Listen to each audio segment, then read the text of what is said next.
In this last episode of the Italian Ages, we finally come to the present, so the last 40 years of Italian life, which are marked by a moment of prolonged political crisis and at the same time by an ongoing story of success and innovation. So in this presentation, we'll discuss about Italy's present, so the last the contemporary age, the last 40 years, from the point of view of politics as a state of crisis, but also from the point of view of the arts and industry and production, which continues to maintain Italy at the top or in the excellence of certain industrial sectors. So we start from the political context of the 1980s and 90s that is marked by kind of the end or the apex of the lead years, especially after the kidnapping of Aldo Moro in 1978. Early 1980s are characterized by a moment of economic crisis before kind of a moment of ascent in the later 1980s. And at the beginning, this context is characterized by heavy strikes and social unrest in the public life, and by the formation of a so-called pentapartito, so five-party government run by the secretary of the Socialist Party, Bettino Craxi. So sort of a compromise forming a majority able to rule out of the coalition of five different parties, including the Christian Democrats and the Socialist Party. So a political compromise between different forces leading to a form of stability in the government. Bettino Craxi will have one of the longest governments in Italian history. Now, this system, especially in the 80s and in the early 90s, is heavily marked by corruption, both in public funding for public competitions and contests and in public funding for parties. So in the years in the early 90s, especially in 92, for the first time, we have a moment of awareness of the corrupt system of bribes that involve like public competitors in a relationship with politicians. So this scandal that brought to life the corruption, the bribery of Italian politicians was brought forth by like a judge and his team of judges in Milan, Antonio Di Pietro, and bears the name of Tangentopoli, sort of like a bribe gate. And this will lead to the collapse of the existing system in Italy, to the loss of trust in especially Christian Democracy and Socialist Party. They were the two parties in government. These are also the years of a particularly serious attack of the mafia criminality in the south to the state, especially with the brutal killing of the judge Giovanni Falcone, so an anti-mafia judge in Palermo, who was brutally killed in a highway near Palermo. There was part of which, half of a kilometer, which was blown up while his car was passing, and also by the killing of another judge, Paolo Borsellino, in Palermo, in Sicily, like in his car that was blown up near his house. So these events, Tangentopoli and the war against mafia, are two key events in the 1990s that lead to kind of a radical change or a radical end to the first period of the Italian Republican history and bring to the so-called Second Republic, to the birth of political bipolarism. Before getting to this, I want to give you a sense of what happens in the meantime in Europe during the late 80s and early 90s, and see how this reflects upon Italian history. So these are the years of the political economic crisis of the Soviet system, starting from November 1989, so the fall of the Berlin Wall, which will lead to kind of the progressive collapse from 89 to 91 of the former communist countries, so the bloc of the Soviet bloc in Eastern Europe. These countries undergo a process of progressive emancipation from Moscow. And the Soviet Union itself, in 1991, undergoes a process of deconstruction, we could say, where Boris Yeltsin really takes the lead over the former President Gorbachev and starts a process of reunification of Russia as a confederation of republics, no longer as a union of socialist republics, and the process of emancipation of certain republics of Russia that became independent during these years, like the countries of the Eastern European bloc. The only country that really undergoes a military process of emancipation is the former Yugoslavia, so the state of the slaves of the South that was formed in 1919 after the Versailles treaties, after World War I. And the former communist country really crumbles into a war separating different countries and ethnicities fighting one against each other. So the war in Yugoslavia in the 90s has several phases, starting from the war in Croatia at the beginning, the war in Bosnia, and in Kosovo, in 1998. So also American intervened in this war. So the context of Yugoslavia is fragmented and divided into what now are several independent states. In the meantime, these events have an impact on what happens in Italy, especially in the light of the European context, which in 1992, with the Maastricht Treaty, undergoes a radical change. So the European Economic Community becomes the European Union. So a union of 12 countries at that point, which would later lead to the modern contemporary openness of the European Union to other Eastern European countries. But the Maastricht Treaty is the treaty that abolishes the borders between European countries and really sets the premises for the development of common European market. This will be followed by the acceptance of a common currency, the euro, which will be launched in 2001. Now, with the development of European Union as a more formal kind of United States of Europe, immigration to Italy starts to become more relevant.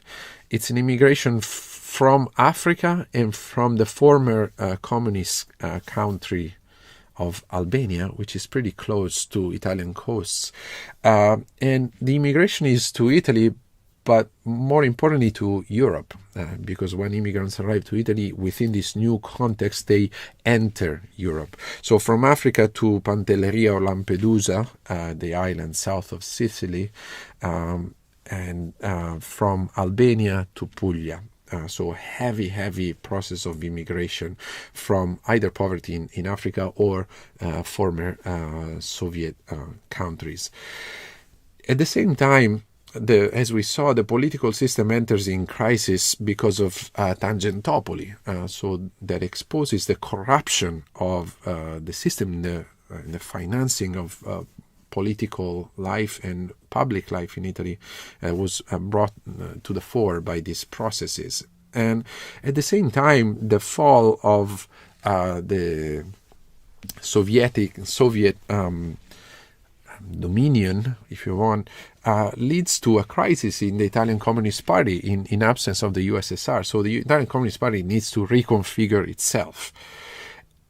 This process will end in 1994 in Italy with the creation of a new electoral law, which abolishes the proportional system whereby every party had an equal proportional representation in the parliament. So this would lead to the idea of forming majorities out of coalitions of several parties after the election. So what we saw in the Pentapartito, in the five party by Craxi. And we move from this proportional system to a majority system. So a bipolar system that rewards the party that has the majority of votes. So the coalitions are formed between several parties, are formed before the elections rather than after the elections. This is considered the start of the Second Republic, so the new phase of the Italian Republic. This is also the time, 1994, of the political ascent of Silvio Berlusconi, or discesa in campo, descent into politics by this tycoon. That was, at the time, very famous and important entrepreneur. So Berlusconi was really a Milanese entrepreneur in real estate. He developed like a new neighborhood called Milano Due.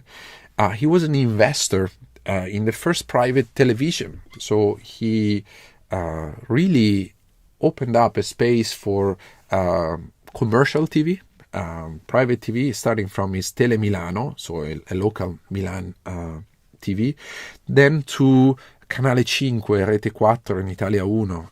They became the three channels of the larger Mediaset network, so a private TV, that for the first time introduced an alternative in Italian television that was heavily dominated by state TV, so Rai. So this is the first time that competition is introduced. Berlusconi had a stake in Mondadori, so he was a publisher. He owned the publishing house Mondadori, which is one of the most influential houses in Italy. He bought the AC Milan soccer club, leading club to 8 national championships and 5 Champions Leagues. So he was a very successful entrepreneur and a public figure related to kind of Italy's kind of success in the public sphere and also in competition, international competitions. Berlusconi in 1994, within this changed context, decides to enter into politics, found a party, Forza Italia, Let's Go Italy, that is heavily influenced by kind of the soccer rhetoric. So the idea of like bringing Italy back to its glory. And the Second Republic is characterized, as we were saying, by basically a bipolarism between kind of the center-right coalition and the center-left coalition of parties. So in the left, we have the Ulivo, the olive tree, and in the right, the so-called Casa delle Libertà, so the House of Freedoms. The Ulivo will then be reconfigured into a Partito Democratico, so Democratic Party, so moving from left or communist heritage into kind of a democratic reformist heritage modeled on the American Democratic Party. And on the right, during the course of like the following 15 years, we'll have like the transition from the House of Liberties to the People of Liberty, so PDL, Popolo delle Libertà. The two leaders on the left and on the right are Prodi and Berlusconi. They will alternate terms as prime ministers. So Berlusconi will be a key figure in the right, whereas in the left there will be other competitors. So Veltroni, the former mayor of Rome, Bersani, the former is kind of the secretary of the Democratic Party. And in the coalition of the center-left, we'll have also the presence of Antonio Di Pietro, who was the judge of Tangentopoli, who entered into politics.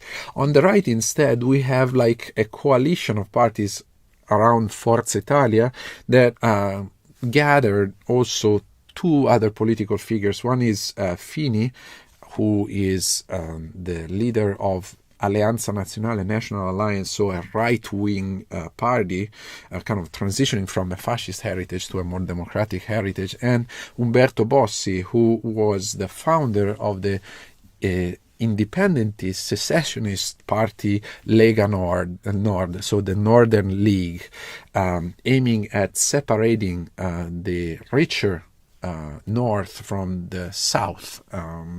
So, as we said, rather than having these coalitions formed after the elections according to a proportional system, the bipolar system structures these coalitions before the elections. And this is pretty much the outcome of the 5 elections from 1994 to 2008. As you see, the center-right and center-left alternate between the two leaders, Berlusconi and Prodi, who managed to govern not necessarily for the entire term because of the difficulty in managing different voices within their coalitions.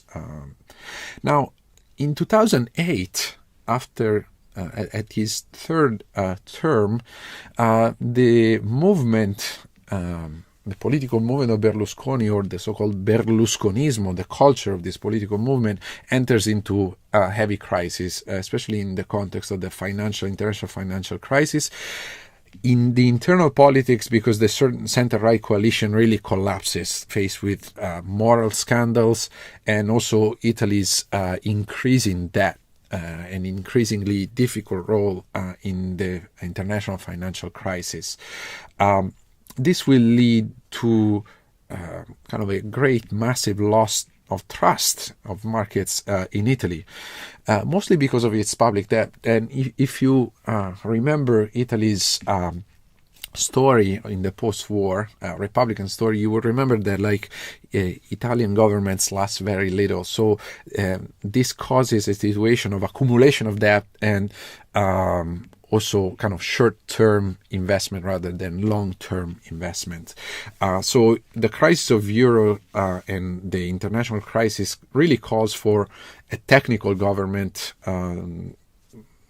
promoted upon Italy by the European Union, led by the president of the Bocconi University of Milan and the banker Mario Monti. So in 2011, we have the beginning of a new decade, which is a 6 cabinet decade. So it will focus on the 6 cabinets that will characterize the Republican life of Italy in the 2010s, as a way to also give an example of the sense of prolonged crisis in Italian politics. So Mario Monti was the head of a technical government that was perceived as a non-political government, or kind of a bureaucratic government. This will last until the end of the term. Every election in Italy is after every 5 years. So after the 2008 election, the 2013 election really are a moment of reconfiguration after Monti's transition. And as you will see, especially from the data of the House, they are pretty similar in the Senate. The PD, so the Democratic Party, had a slight majority over the PDL, so the Popolo delle Libertà, Berlusconi's party. And you also see that there is another formation, in addition to the formation that Monti will create, kind of his own party, that is called Movimento 5 Stelle, M5S, so the movement, the 5-star movement. So it's a movement, a political movement of protest against the system that was run by an Italian comedian, Beppe Grillo, on a blog that really captured the attention of a quarter of the Italian electorate. So this is like a new protagonist in the Italian political life. So since the PD won, the Democratic Party won the election even slightly, they received the mandate from the President of the Republic to form a government. So Enrico Letta is a kind of mediating figure, a compromise figure that starts a new government after 2 months really of political inaction and impossibility to form a majority. Enrico Letta is a compromise figure, but in 2014, so almost a year after, the new secretary of the Democratic Party, Matteo Renzi, who was like the mayor of the city of Florence, basically ousts Enrico Letta and manages to become the prime minister. So rivalry within the governing party. The government by Matteo Renzi collapses in 2016 because of like a referendum that Matteo Renzi launched over the approval of a constitutional law by his cabinet that was really seriously reforming the constitution, and the referendum rejected this new modification of the constitution and led Matteo Renzi to resign and to have as a successor another member of his own party, Paolo Gentiloni, who will be the prime minister of Italy until the end of the term. So in 2018, after 5 years, we have other elections, and these elections show like the emergence of two political movements. One is the Lega, run by Matteo Salvini. So it's a party that reconfigures the Northern League by Bossi as a secessionist party or xenophobic party into a national right-wing party, which no longer includes the attribute North, but it's just League. And the other political party that emerges is really the Movimento 5 Stelle, so the five-star movement that gains a lot of traction. So from the 25% of the 2013 elections to the 32%. So this is like the outcome of the 2018 elections is like the center-right coalition with a heavy component of the League, but also a presence still of Berlusconi, has like 36%, almost 37%, the five-star movement, the 32%, and the center-left 23%. So this will lead to a moment of difficulty because there were like three strong parties, but no party has sufficient votes or a sufficient majority to form a government. This will lead the President of the Republic at this point, Mattarella, to basically form a new government around the compromise figure of Giuseppe Conte.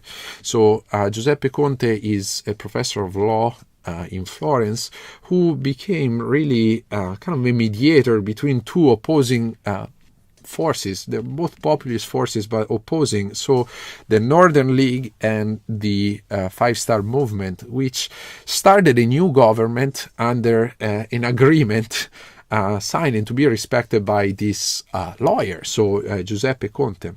This government is called the yellow-green government because of the colors of the two coalitions. So basically the League detached itself from the right-wing coalition, and joined the five-star movement. So this government lasted very little, and in the summer of 2019 it collapsed because of Salvini's so the League's decision to move away from the government. And there is another government that was formed in the summer of 2019, the second government run by Giuseppe Conte, which instead is formed by two other rival parties. So the compromise between the five-star movement and the Democratic Party. So this is called the red and yellow government.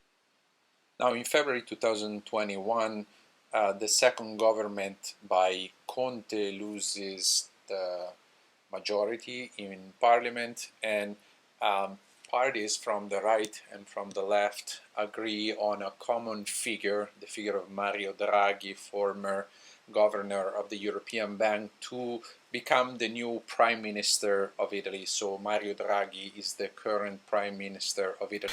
So as you see, the logic of forming coalitions, it's kind of fluid in Italy, and it follows different situations. But this doesn't diminish the fact that the political situation of the nation is of an ongoing crisis, not just in the last 10 years, but over the past 70 years. This, however, doesn't diminish the value of Italy's impact in artistic and industrial life, as during the Renaissance, so in the 16th century, which politically was a situation of constant war and collapse, we have a situation of development of the arts as a space, an experimental space for finding solutions. In the same way, in this political context of World War II, design, fashion, art, and industry develop as a constant attempt to find solutions, new solutions to this ongoing state of crisis. So during the 20th century, Italy has like really incredible architects, designers, painters that stage and bring to the fore new works of art that are constantly finding ways to explore new spaces and find new solutions to a state of political crisis. And some of the products of Italy are born of this necessity of crisis, the necessity and the urgency to find something else. So crisis as a creative tool, not as a collapsing situation, but a moment of constant judgment. Crisis in Greek means judgment. So re-elaboration and reconfiguration of social, economic life and cultural life. Now, Italy in the contemporary age is still dominant in a lot of categories. So I just want to give you a sense of how Italy's presence is impacting the social life despite its political difficulties. So in architecture, Italy is the house of Renzo Piano, one of the leading architects in the world. Renzo Piano designed the Pinacoteca Agnelli, so the Agnelli Museum, the foundation, designed on the rooftop of the historic Lingotto plant of Fiat in Turin. So it's the plant that has like a race stop on the roof. This Pinacoteca is really a collection of painting of the Agnelli family. The Agnelli family is the family that owns Fiat, built on top of this racetrack. Piano is the architect of the Shard, among others, in London, of the Centre Pompidou in Paris, also of the Fogg Museum in Harvard, in Cambridge, really transforming a historic building into a modern building. So it's a hybridization between the historic building and a new addition. Also in architecture, we need to mention Gaia Aulenti, to whom I dedicated one episode of the podcast. She's like the top female architect. She's the designer of the Musée d'Orsay in Paris, also the Scuderie del Quirinale in Rome.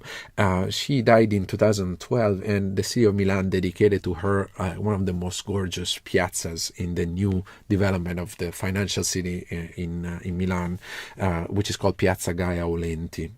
Also, in architecture, Italy has an impact on important monuments like the Vessel in New York City on the Hudson development. Cimolai is, and I dedicated an episode of the podcast to Cimolai, is the Italian company that provided the steel for this work, which was voted the top 2018 building in the world. If you remember, the Vertical Forest in Milan 2015 was the top building of the world. Also in food, the excellence provided by Italian food, but also figures like Massimo Bottura. Again, you can listen to the episode dedicated to Bottura, who was the world's top chef, voted the world's top chef in 2016 and 18 for his restaurant, Osteria Francescana near Modena. In Modena. Italy has still a primacy in cinema, as documented by the Oscar awarded to Paolo Sorrentino's The Great Beauty for Best Foreign Movie in 2014, but also in the excellence of figures like Milena Canonero. Again, another episode is dedicated to her. As like one of the most requested costume designers. She won 4 Oscars for costume design.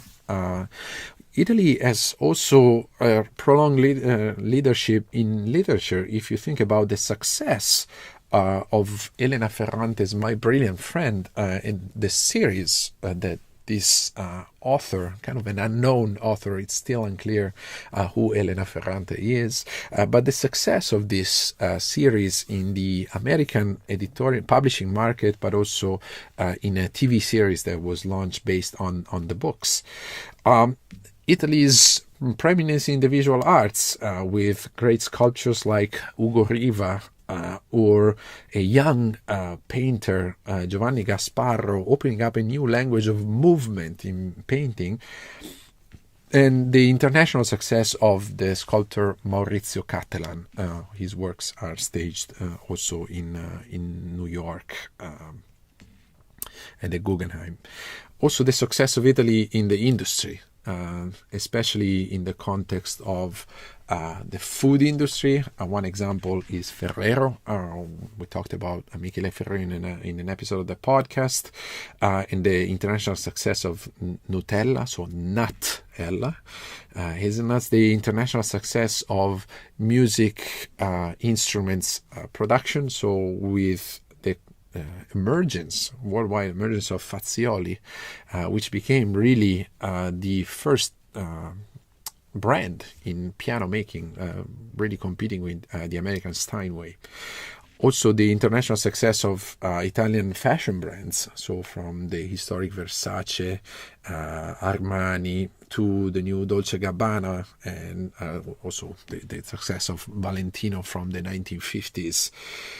Also, the success of the automotive sector with historic brands like Alfa Romeo, Fiat, and Lancia, but also in the luxury sector with the dominance of Ferrari, Maserati, and Lamborghini. But Italy's dominance in the automotive sector is not related just to the automotive, like the production of cars, but also in the production of parts. So in this case, we have to notice the incredible dominance of Brembo. It's the world's leading producer of brakes.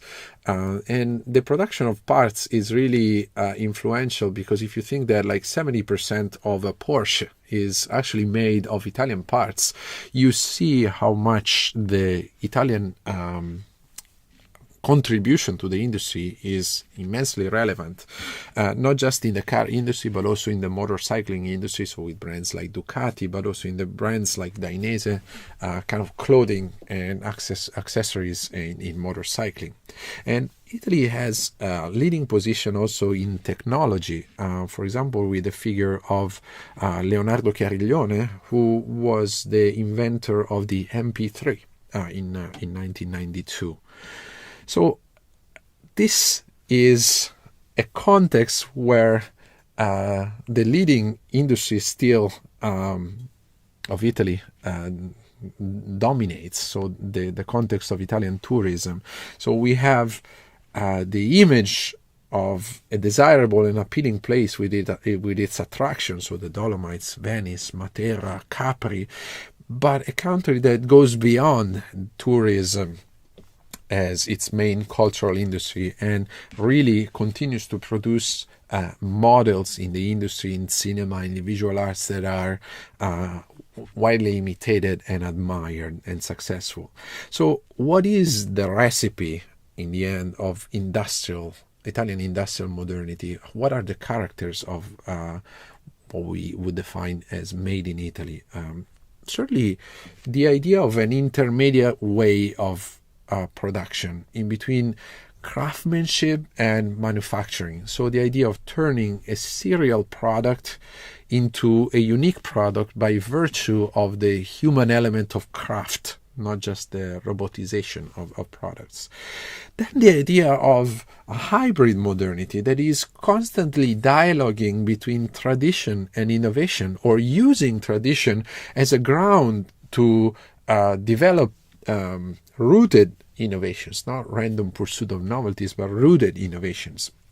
And a hybrid modernity that combines industrial production with an aesthetic surcharge. So the idea of transforming a city, a product, an object into always an aesthetic object, or something that carries a meaning which goes beyond the mere materiality of the object. And in this sense, it's a model that combines industry as industriousness, laboriousness, mechanical laboriousness, if you want, with the humanities. So the idea of turning mechanical pieces into arts. So the idea of combining the heritage of the past, of the arts, of the humanities, with the development of new forms of progress. So in this sense, the Italian approach to modernity is really an approach that always tries to combine serial with the creation of meaning, the creation of beauty, the creation of uniqueness through craft.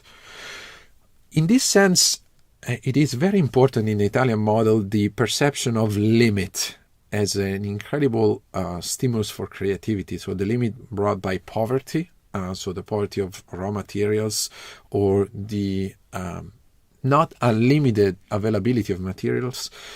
If we want, we can use the word autarky, like we're in relationship to fascism, or in relationship to the political context of the post-World War II, the idea of crisis. So this constant state of perception of the limit of crisis, or as a source of inventiveness in finding solutions and endless creativity. And this generates an experimental modernity, which is in state of constant imperfection.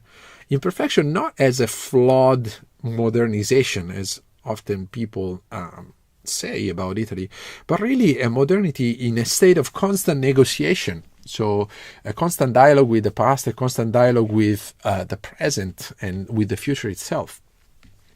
Also, the idea that every object, every piece of art is part of a larger theatrical environment where many arts and many media are combined together. So in this sense, objects become actors in a larger aesthetic space. And the synthesis of this theatrical approach as an experimental platform to encounter many different languages is in architecture the form of the piazza as a form of encounter of diversities and explicitation of different identities and negotiation of different issues. And in arts, the synthesis of this theatricality is really opera. Opera in Latin means works. So opera is really the space where several works, so music, texts, costumes, sets, an audience, a spectacle, a show, find the synthesis. So in this sense, also the Italian space is this synthesis, and the Italian industrial product comes as an actor of a much larger space. And also the idea of the synthesis between culture as a cultivation of a human soil, of something that is meaningful, with industry as the know-how of building objects that allow us to not just consume, but live better. So in this sense, the Italian object, like Italian fashion or Italian design, or the Italian art, is always meant to, is always connected to a lifestyle. So it's always meant to carry a meaning or a way of being with it.